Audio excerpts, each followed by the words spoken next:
Basically what you're doing is you're emulating the factory BMW performance mufflers for this car. Basically, this is the exact picture that I went off of. So you can see that it has that factory crossover with the perforated sections of pipe still there, and that's exactly what I did too. I left that in because I figured it would help to eliminate like the negative kind of frequencies that I didn't like, and maybe minimize drone by allowing some of it to come out into the canister itself.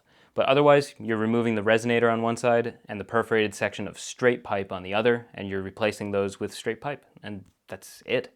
There's really nothing else to it. And it makes a huge difference.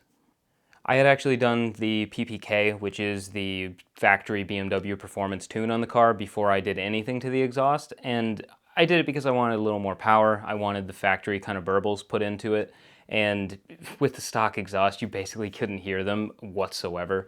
Windows down, windows up, didn't matter. You didn't hear the car basically at all. It sounded great from outside, but in the car, you couldn't hear anything. And now, having done the PE mod, it's just perfect.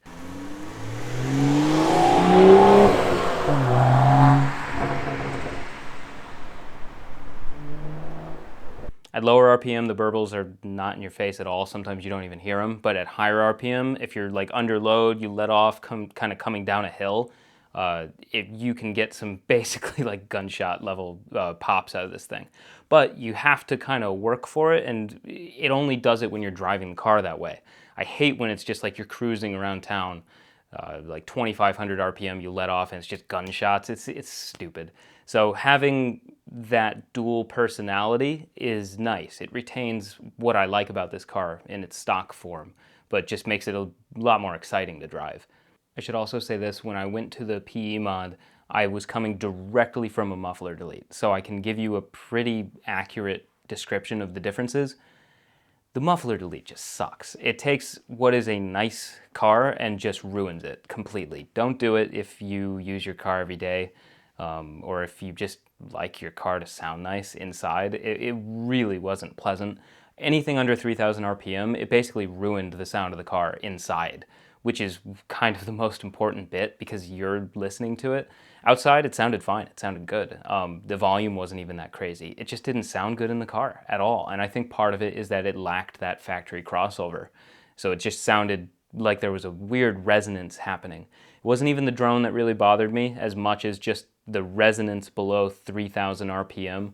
It's like the two sides were fighting each other, and it just did not sound good.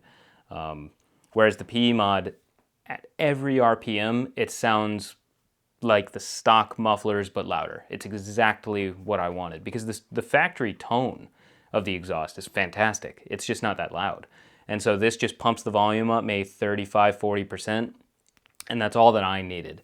Depending on where you take it, I had a welding exhaust shop that I've known for a long, long time do it, and so they kind of cut me a deal.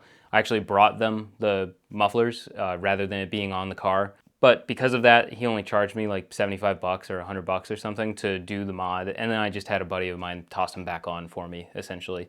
If you were going to have someone do everything like from beginning to end, probably $200-300 bucks, depending on where you take it. I certainly wouldn't be paying like $450-500 for this. It's not that kind of job. So if they're trying to pitch that to you, just walk away and go find another quote. You should be paying $250-300 bucks at the absolute most, I would say.